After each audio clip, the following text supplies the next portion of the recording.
Halo semua, berjumpa lagi dengan saya Hendy Wijaya. Kali ini saya akan melanjutkan seri pengajaran tentang Christmas, tentang Natal atau kelahiran Yesus Kristus. Dalam bahasa teologisnya adalah firman Allah yang berinkarnasi jadi manusia atau menjadi daging. Supaya yang daging ini, yang manusia yang fana ini bisa menjadi ilahi seperti Dia yang adalah ilahi, yaitu firman Allah yang berasal dari Allah Bapa. Dan kita yang diciptakan menurut gambar dan rupa dari Allah Bapa itu adalah ciptaan yang paling mulia. Oleh sebab itu, manusia ini artinya akan kembali dimuliakan setelah kejatuhan dia ke dalam dosa. Nah, inkarnasi dia, firman yang menjadi manusia, mengambil rupa manusia, menjadikan manusia ini, kemanusiaan kita, jadi sesuatu hal yang baru, yang dia taklukkan untuk mengalahkan dosa, iblis, dan maut. Nah, saudara-saudara, kali ini kita akan coba melihat ya seputar kelahiran Kristus di dalam ikon nativity atau ikon Natal, seperti apa yang diajarkan oleh gereja mula-mula tentang peristiwa Natal ini. Nah, saudara, ini adalah ikonnya ya yang menceritakan tentang kelahiran Kristus. Nah, kita akan coba melihat apa saja yang terjadi di saat itu. Ketika orang-orang Kristen di seluruh dunia mempersiapkan diri mereka untuk merayakan kelahiran Yesus Kristus, saya selalu bertanya-tanya, bagaimana orang-orang Kristen di beberapa abad pertama mengajarkan pesan kelahiran Yesus kepada orang-orang yang tidak berpendidikan teologi, ataupun ketika Alkitab belum ada sama mereka. Sangat mengherankan ternyata gereja-gereja pada masa itu mengajar anak-anaknya dalam bentuk nyanyian-nyanyian dan ikon. Dan lebih mengejutkan lagi, mereka tahu ya pemiliknya, lembu itu tahu pemiliknya, dan keledai itu adalah tempat tidur majikan. Memahami kedalaman makna yang tersembunyi di dalam nyanyian dan ikon. Jadi ikon seperti ini menjadi salah satu sumber pengajaran kepada jemaat atau gereja pada masa itu. Ya. Nah, penting diingat bahwa orang Kristen mula-mula tidak merayakan Natal seperti yang kita rayakan hari ini. Meskipun pesan Natal adalah tentang kelahiran bayi laki-laki, alasan utama peringatan ini adalah untuk mengingat bahwa Allah memilih dengan kehendak bebasnya menjadi manusia untuk menyelamatkan kita dari dosa-dosa kita. Pesan inti ini adalah poin utama dari iman kita. Kristus datang di dalam kerendahan hati dan di dalam kerelaannya menjadi sama seperti kita, supaya kita ini boleh menjadi sama seperti Dia. Artinya dia datang menjadi satu model, menjadi satu contoh teladan kepada manusia tentang manusia yang kudus, yang suci, yang sempurna, yang dikehendaki oleh Allah. Nah, saudara-saudara semua, Kristus menjadi model iman kita dan sekaligus juru selamat kita, menyelamatkan kita dari dosa, maut, atau kematian, dan iblis. Nah, pesan ini adalah poin utama dari iman kita merayakan Natal. Ketika kita melihat perjanjian lama, kita melihat firman Allah muncul sebagai malaikat Tuhan atau teofani, atau sebagai api di semak yang terbakar. Atau kita mendengar Allah berbicara dalam bentuk guntur, kilat, dan cara-cara lain yang menakjubkan. Tetapi sekarang, sejak saat ini, dia menjadi salah satu dari kita, menjadi manusia yang sejati. Dan bukan hanya sebagai manusia yang turun dari surga, tetapi di dalam kerendahan hati, Allah dilahirkan dari seorang perempuan perawan, ya, atau gadis darah, dan datang masuk ke dalam kronos waktu di dunia ini. Bayi yang tidak bisa berkata-kata. Nah, ini ditunjukkan dengan jelas dalam ikon kelahiran Yesus Kristus. Ikon ini juga menggambarkan kisah-kisah dan peristiwa-peristiwa lain seputar kelahiran Yesus Kristus seperti yang terjadi. Ini ada seorang bayi yang sedang dirawat oleh para bidan. Nah, ini membuktikan bahwa Yesus lahir sebagai manusia yang sejati. Bentuk umum ikon kelahiran dengan beberapa variasi berasal dari sekitar abad ke-15. Meskipun sumbernya jauh lebih tua, pembuatan Perjanjian Lama, kisah Injil Perjanjian Baru, dan narasi purba tentang kehidupan perawan Maria dan Yusuf.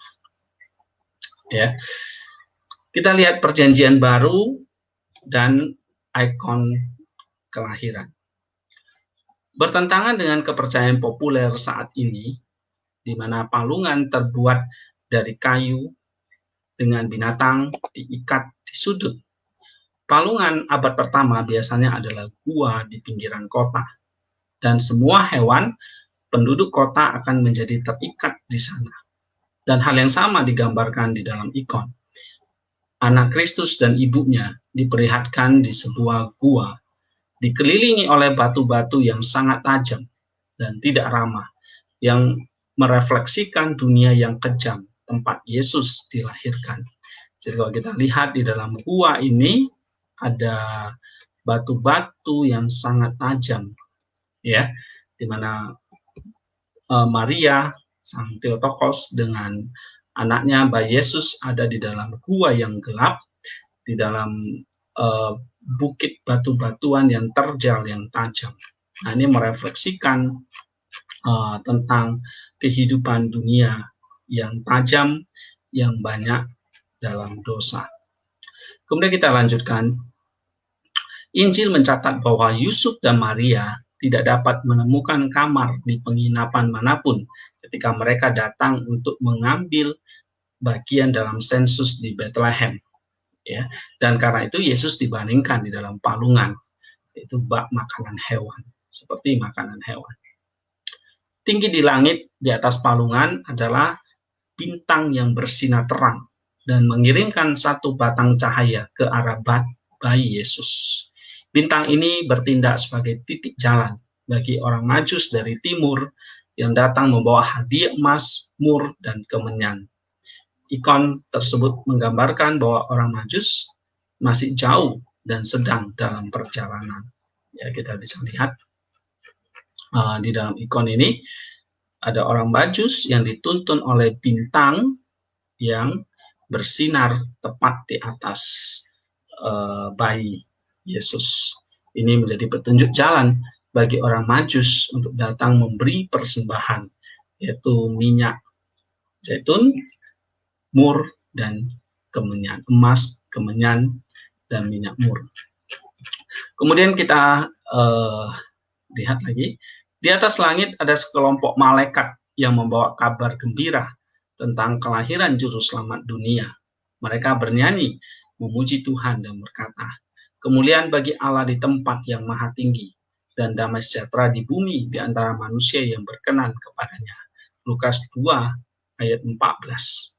Di sebelah kanan kita melihat para gembala, orang-orang yang tidak dianggap oleh orang lain. Mereka yang tinggal di luar kota Bethlehem adalah orang-orang yang pertama kali diberi kabar baik tentang kelahiran Yesus. Mereka telah ditunjuk berada di ladang, merawat kawanan mereka, dan terkejut mendengar pesan dari Allah.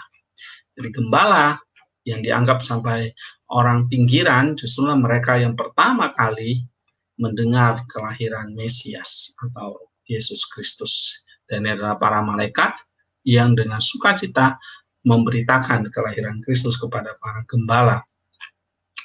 Kemudian kita perhatikan lagi di dalam ikon ini juga ada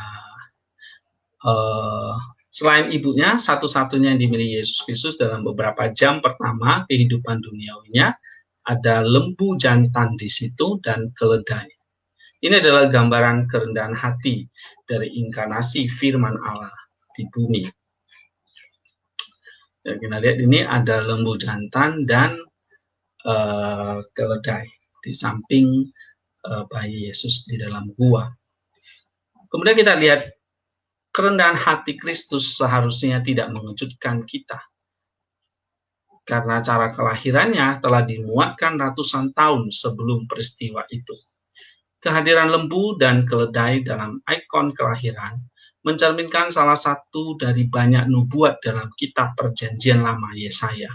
Dalam Yesaya 1 ayat 3, lembu mengenal pemiliknya, tetapi Israel tidak. Keledai mengenal palungan yang disediakan tuannya, tetapi umatku tidak memahaminya. Selama kelahiran anak, kehangatan diberikan melalui kain lenan bersih yang dililitkan di sekelilingnya dan dirawat oleh keluarga orang tua ketika sang ibu pulih dari perjuangan membawa kehidupan baru ke bumi. Di sini kita melihat binatang memberikan kehangatan kepada Yesus melalui nafas mereka. Jadi dalam tradisi gereja, ada kehadiran binatang yang memberikan kehangatan, dan ini juga sekaligus kerendahan hati dari firman Allah ini. Nah, saudara-saudara, kita bisa lihat versi ikon yang seperti ini, begitu indah. Kemudian, dalam beberapa ikon kelahiran itu ada pohon ara, berdasarkan garis keturunan dari Raja Daud. Kehadiran pohon itu mengingatkan kita tentang nubuat lain yang terpenuhi dalam kitab Yesaya. Satu tunas akan keluar dari tunggul Isai, dan taruk yang akan tumbuh dari pangkalnya akan berbuah.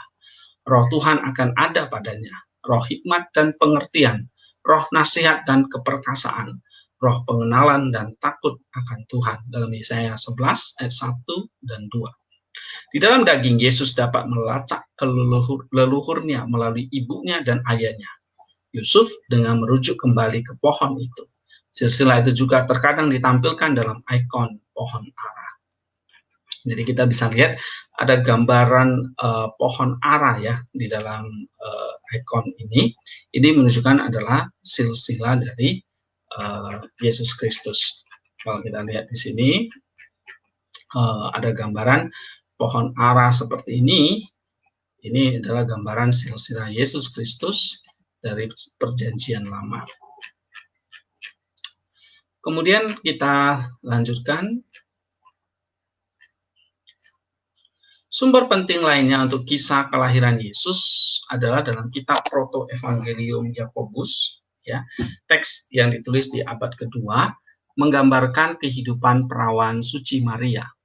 Ini secara alami mencakup deskripsi kelahiran Kristus juga, dan kisahnya lebih rinci lagi ditemukan di dalam Injil, seperti Injil Lukas.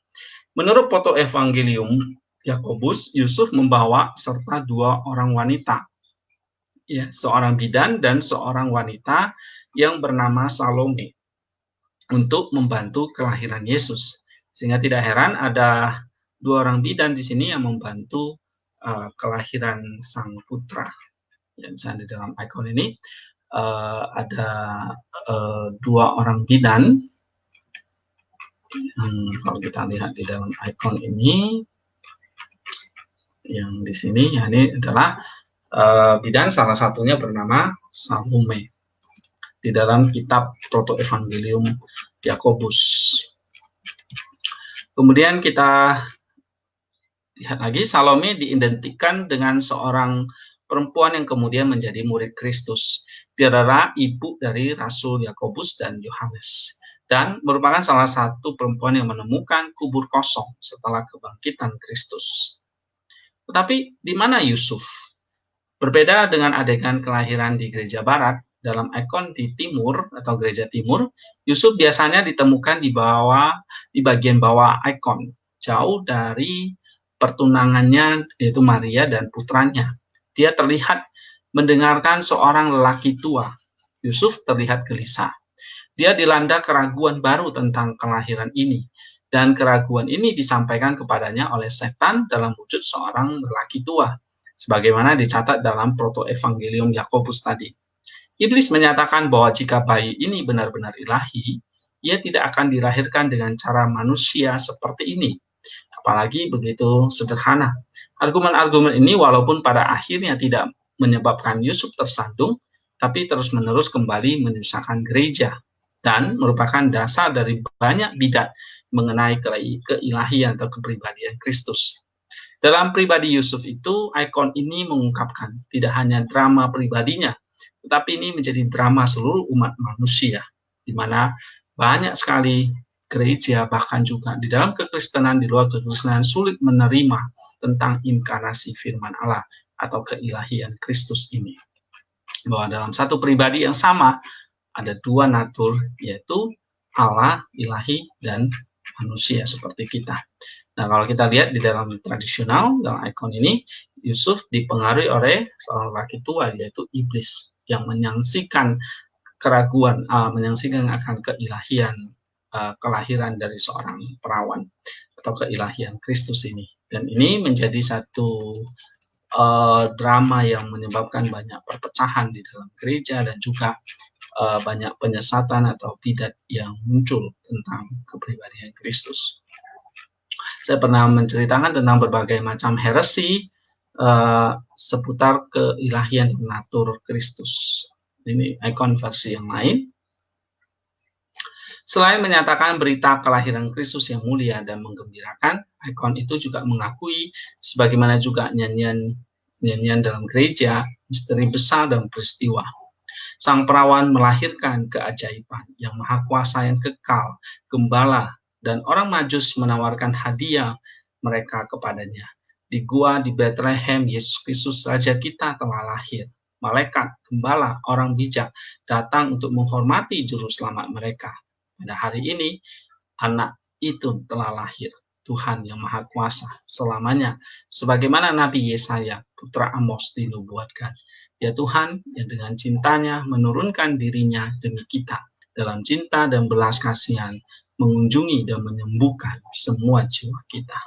Nah, ini adalah satu pujian dinyanyikan pada ibadah Natal di gereja-gereja di Timur.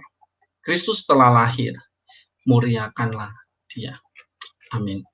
Nah, saudara-saudara, kiranya renungan singkat ini tentang ikon Natal ini boleh mengingatkan kita akan kasih Tuhan yang begitu besar, yang datang mengunjungi kita menjadi manusia, dan dengan satu tujuan yang pasti, yaitu mengilahikan manusia.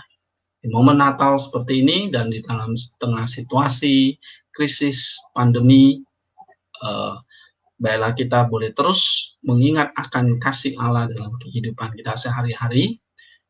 Marilah kita dengan satu kesadaran dan hati yang penuh syukur dan berterima kasih kepada Dia yang boleh mengunjungi kita, terutama Dia boleh lahir di dalam hati kita, sehingga kelahiran Dia bukan hanya satu peristiwa sejarah yang kita ulangi tiap tahun, tetapi lebih penting dari itu adalah kelahiran secara spiritual di dalam hati kita, yang membawakan satu keselamatan, sukacita, damai, dan yang pastinya adalah menyelamatkan kita dari berbagai macam krisis ataupun dosa yang ada di dalam dunia ini.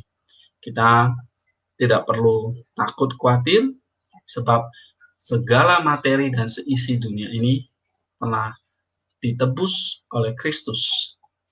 Walaupun kita masih bisa menderita dalam berbagai macam penyakit ataupun berbagai macam kesusahan, penderitaan, kesulitan dalam hidup ini, tetapi Kristus telah memerdekakan itu semua untuk kita. Baiklah di dalam hati kita yang sudah ada Kristus, ada Roh Kudus, ada Allah Bapa, dan itu menjadi Natal kita pada tahun ini. Kita boleh terus hidup berjuang, menggunakan segala apa yang Tuhan telah berikan kepada kita, yang telah tebus bagi kita, segala kepemilikan yang kita miliki, itulah biarlah kita pakai untuk memuliakan Tuhan kita Yesus Kristus. Damai Natal beserta dengan kita, Kristus telah lahir, muliakanlah Dia. Amin.